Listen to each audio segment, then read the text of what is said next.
Two Wisconsin congressmen successfully added an amendment to the annual defense bill that would pave the way for the Medal of Honor to be awarded to a Union artillery officer credited for his heroism at Gettysburg 150 years ago. First Light. Alonzo H. Cushing positioned his unit on Gettysburg's Cemetery Ridge and endured multiple injuries during the historic Pickett's charge. Hope Landsem, a second-class cadet at the U.S. Military Academy, wrote in the Wall Street Journal. She writes, in the ensuing Confederate infantry assault that came to be known as Pickett's charge, Cushing was shot twice, the second bullet tearing through his stomach and groin. The wounded officer kept up the fight, clutching his intestines as he commanded the artillery battery. Then Cushing was hit a third time, struck in the mouth by a bullet that exited at the base of his skull. The defenders of Cemetery Ridge eventually repulsed the Confederate advance, a pivotal moment in the Union victory that turned the tide of the Civil War. Cushing was from Delafield, Wisconsin, and it was indeed two Wisconsin representatives who pushed for the amendment. When it comes to honoring war heroes, it is never too late to do the right thing.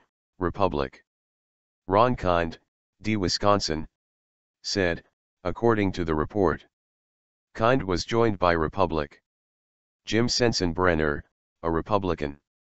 If the Senate passes the National Defense Authorization Act, Cushing will receive the nation's highest military honor. By law, military commanders must nominate soldiers for the award within 2 years of the action for which they are nominated. After the 2-year period has passed, Congress can nominate potential recipients, Landsem's article said.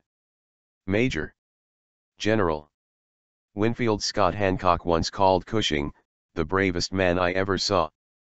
Scott Hartwig, a historian with the Gettysburg National Military Park in Pennsylvania, described the chaotic battle that pitted Cushing's 110 men against 13,000 charging Confederate troops to CBS News. Clap your hands as fast as you can, that's as fast as the shells are coming in, Hartwig said. They were under terrific fire. Theron W. Haight recorded that Cushing was holding his intestines back with one hand. He directed his cannon with the other and sent its load of canister into the faces of the gallant Confederates who were swarming up to the front. As he thus encountered the topmost wave of the Southern tide of war, he was struck by a bullet through his mouth and brain. Pickett's charge is considered by many as one of the turning points of the Civil War. Cushing died on the last day of the 3-day battle. Cushing was 22 at the time and commanded 110 men on the ridge, reported the Wisconsin Reporter. He graduated from West Point just a few weeks after the Civil War began.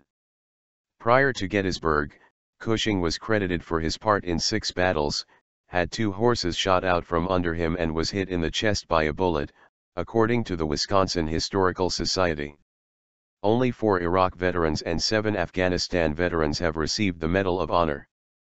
By comparison, there were 1,522 recipients in the Civil War, 464 in World War II and 246 in the Vietnam War, Landsem's article said.